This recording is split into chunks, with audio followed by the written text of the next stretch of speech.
ஓம் Saravanabhava channel வாயிலாக உங்களை சந்திப்பதில் பெருமகிழ்ச்சி அடைகிறேன். இன்றைய பதிவு சனி பகவானின் வக்ர பலன்கள். சனி பகவான் இப்போது மீனமனையில் அமர்ந்திருக்கார். மீனமனையில் சனி பகவான் வக்ரமாக போகிறார். எப்போ அப்படின்னா ஜூலை மாதம் 27ஆம் தேதி. எப்போ வக்ர நிவர்த்தி அடையுது அப்படின்னா டிசம்பர் மாதம் 11ஆம் தேதி. அப்போது இந்த இடைப்பட்ட 138 நாட்கள் சனி பகவான் வக்ர நிலையில் மீனத்தில் அமர்ந்து கொண்டு பலனை தரப்போகிறார். இந்த வக்ரம் என்ன சார்? தன்னுடைய இயல்புக்கு மாறிய நிலையில் இருப்பது. அதாவது சனி பகவான் இப்போ ரேவதி 2ஆம் பாத நட்சத்திரத்தில் இருக்கார்.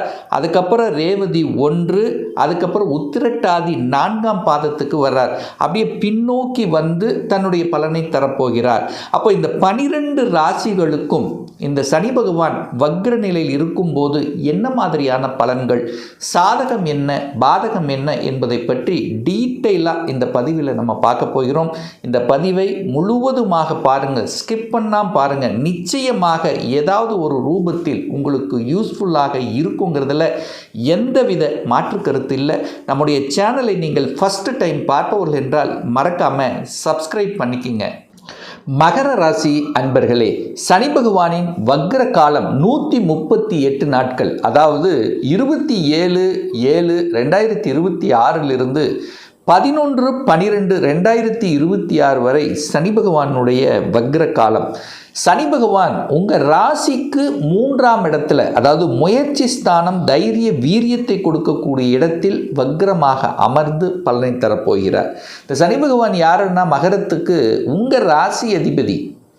அதாவது உங்களை பற்றி சொல்லக்கூடிய, அதே சமயத்தில் 2ஆம் அதிபதி, தனம், குடும்பம், வாக்குஸ்தானத்தின் அதிபதி இப்போது வக்ரமாகி பலனை தரப்போகிறார் குருவின் பார்வையில். அப்போது பொதுவாக சனி அப்படின்னாலே ஒரு மந்தன், ஸ்லோ, டிலே பண்ணக்கூடிய ஒரு கிரகம்.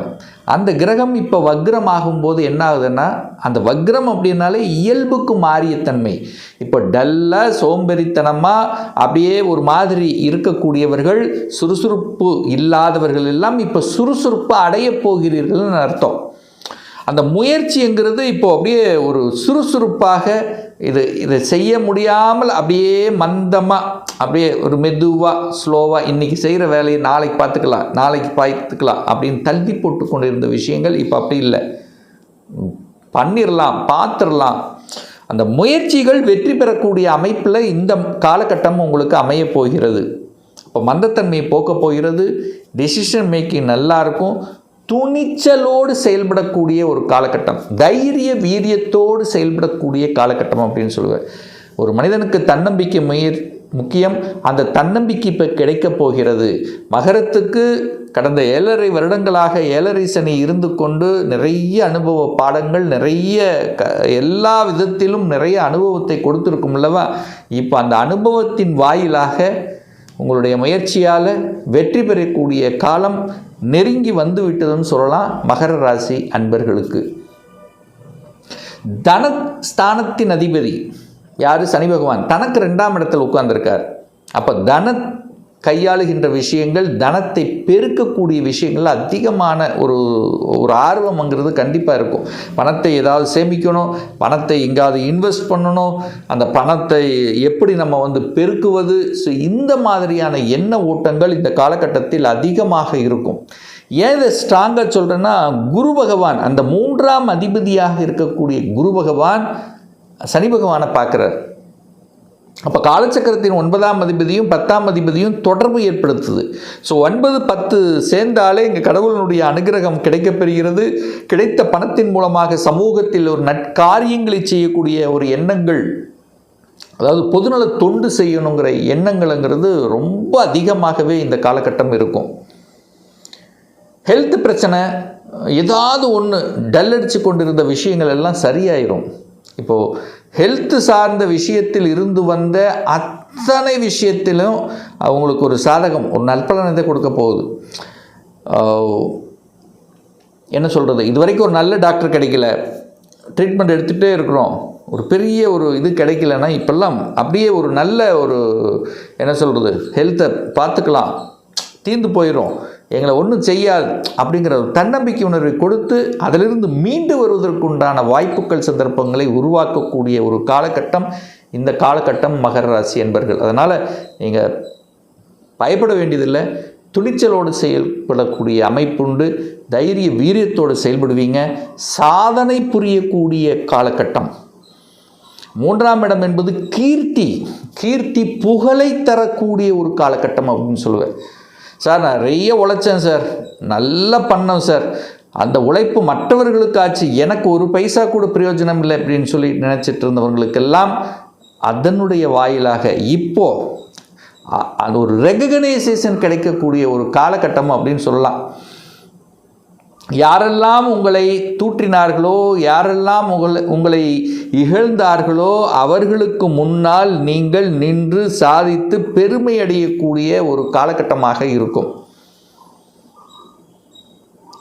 அதே சமயத்தில் பார்த்தீங்கன்னா ஒரு நல்ல பாக்கியம் கிடைக்க காத்து கொண்டிருக்கிறது.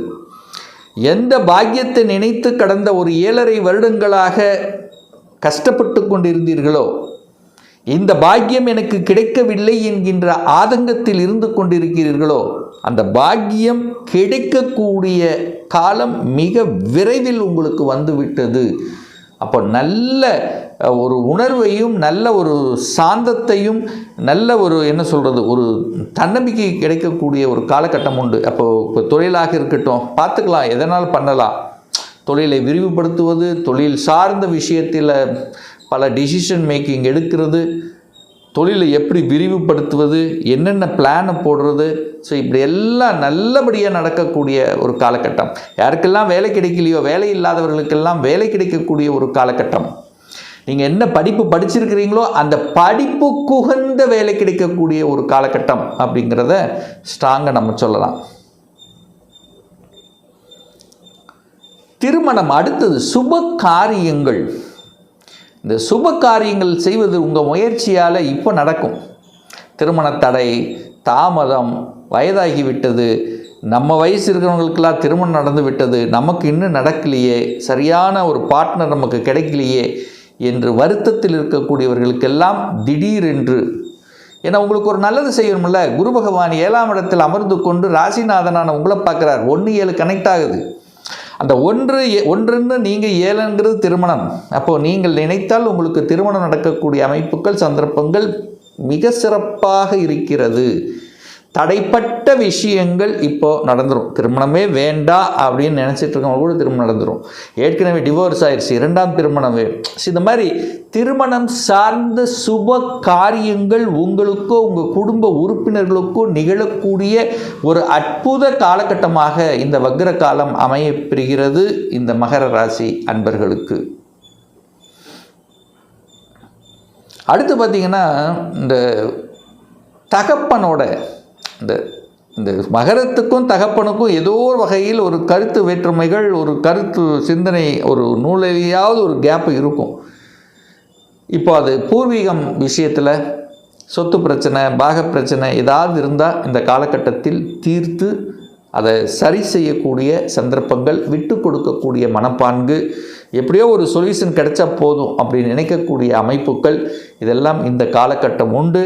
பெரிய மனிதர்களின் துணையோட ஒரு சொல்யூஷன் அரைவ் பண்ணக்கூடிய ஒரு காலகட்டம் இந்த காலகட்டம்.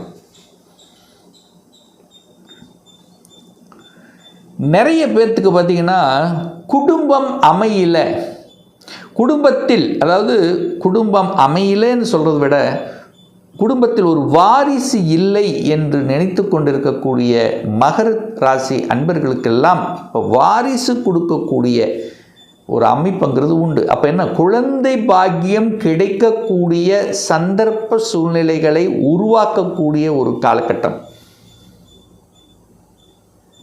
சார் எப்படி சார் சொல்கிறீங்க அப்படின்னா, 2ஆம் அதிபதி குடும்பஸ்தானாதிபதி யார்? சனி பகவான். அந்த சனி பகவானை குழந்தை காரக கிரகம் பார்த்து கொண்டிருக்கிறது. அதே சமயத்தில் குரு பகவான் 11ஆம் இடத்தை பார்க்குறார். குழந்தை காரக கிரகம் லாபஸ்தானம், மனமகிழ்ச்சி, சந்தோஷம் என்று சொல்லக்கூடிய அந்த இடத்தை பார்க்கக்கூடிய நிகழ்வும் இருக்குது. 7ஆம் இடத்தில் இந்த குரு பகவான் உங்களை பார்க்குறார். அப்போ குருங்கிறது ஒரு கடவுள், உங்களுடைய ஒரு என்ன சொல்கிறது, ஒரு நல்லவன் அப்படின்னு சொல்லக்கூடியவர். அந்த குரு உங்களுக்கு எது வேணும் அப்படின்னு உங்கள் மனசில் ஆசைப்பட்டு கொண்டு இருக்கிறீர்களோ, உங்கள் மனசில் எதெல்லாம் அந்த ரொம்ப நாளாக மனசில் ஒன்று வச்சிட்ருக்கீங்கள அதை செயல்படுத்துவதற்குண்டான ஒரு காலகட்டம் இந்த காலகட்டம் அப்படின்னு எடுத்துக்கலாம். அதாவது உங்களுடைய ஆசைகளை பூர்த்தி செய்யக்கூடிய ஒரு காலகட்டமாக இந்த மகரத்துக்கு அமையப்படுகிறது. இந்த மாற்றங்கள் ஒரு சிலர் பார்த்திங்கன்னா, ஒரு உயர்கல்விக்காக வெளியூரில் போய் படிக்கணும், இல்லை வெளிநாட்டுக்கு போய் படிக்கணும் அப்படிங்கிற எண்ணம் இருந்துகிட்டே இருக்கும். அந்த எண்ணங்கள் எல்லாம் ஈடேறுவதற்குண்டான ஒரு காலகட்டம் இந்த வக்ர காலகட்டம் அப்படின்னு எடுத்துக்கலாம். அதே சமயத்தில் இந்த கவர்மெண்ட்டில் ஒரு சேஞ்சஸ் எதிர்பார்த்து கொண்டிருப்பவர்களுக்கு இதெல்லாம் ஒரு நல்ல காலகட்டம், ஒரு மாற்றம் கிடைப்பதற்குண்டான ஒரு காலகட்டமாக அமைகிறது. ஏன்னா ராசிநாதனான அந்த சனி பகவான் 12ஆம் இடத்தை பார்க்குறார். 12ஆம் இடம் என்பது ஒரு என்ன சொல்கிறது, வெளிநாட்டு சம்மந்தப்பட்ட ஒரு இடம், வெளியூர் சம்மந்தப்பட்ட, அங்கே நீங்கள் பார்க்குறீங்க. அப்போது வெளியூருக்கு போகணும், வெளிநாட்டுக்கு போகணும் அப்படிங்கிற எண்ணங்கள் உங்கள் மனசுலே இருந்ததுன்னா இப்போ அதை வெளிப்படுத்தி அதை செயல்படுத்துவதற்குண்டான ஒரு காலகட்டம் உங்களுக்கு அமைப்பது. அப்போ ஒரு நல்ல மாற்றத்தை கொடுக்கக்கூடிய ஒரு வக்ர பயிற்சியாக இந்த மகரத்துக்கு அமையப்பெறுகிறது. இன்னும் ஒரு துல்லிய பலன் உங்களை பற்றி தெரிஞ்சுக்கணும். 2026 எப்படி இருக்க போகுது, 2026 நான் சொந்த தொழில் செய்வதற்குண்டான எண்ணம் வருகிறது, அதற்குண்டான கொடுப்பினை இருக்கா? 2026 எப்போ சார் திருமணம் நடக்கும், எப்போ சார் குழந்தை பாக்கியம் கிடைக்கும், எப்போ நான் வீடு கட்டுவேன், எந்த கோர்ஸ் படிப்பதற்குண்டான கொடுப்பினை இருக்குது, இன்ஜினியருக்கா, டாக்டரா, வக்கீலா, எதுக்கு நமக்கு கொடுப்பினை இருக்குது? இது போன்ற கேள்விகளுக்கு துல்லியமான பதிலை நம்மால் கூற முடியும். ஒரு பர்சனல் கன்சல்டேஷன் எடுத்துக்கணும், ஒரு சுய ஜாதகம் பார்க்கணும் என்று விருப்பப்படக்கூடிய அன்பர்கள் டிஸ்பிளே தெரியக்கூடிய நம்பருக்கு வாட்ஸ்அப் மூலியமாகவோ ஃபோன் கால் மூலியமாகவோ தொடர்பு கொண்டு அப்பாயின்மெண்ட் பெற்றுக்கொண்டு நேரடியாகவோ அல்லது ஆன்லைன் மூலமாகவோ கன்சல்டேஷன் எடுத்துக்கலாம். நம்மளுடைய அலுவலகம் கோயம்புத்தூரில் அமைந்துள்ளது. அதாவது கோயம்புத்தூரிலிருந்து மேட்டுப்பாளையம் செல்லும் வழியில் வெள்ளக்கிணர் பிரிவுக்கு பக்கத்தில் அண்ணாபூர்ண ஹோட்டலுக்கு அருகாமையில் அமைந்துள்ளது. பிரியர் அப்பாயின்மெண்ட் பெற்றுக்கொண்டு நேரடியாக கன்சல்டேஷன் எடுத்துக்கலாம். நம்ம சேனலை நீங்கள் ஃபஸ்ட்டு டைம் பார்ப்பவர்கள் என்றால் மறக்காமல் சப்ஸ்கிரைப் பண்ணிக்கிங்க. மீண்டும் ஒரு நல்ல பதிவில் உங்களை சந்திக்கும் வரை உங்களிடமிருந்து விடைபெறுவது உங்கள் அஸ்ட்ராலஜர் டாக்டர் சதீஷ்.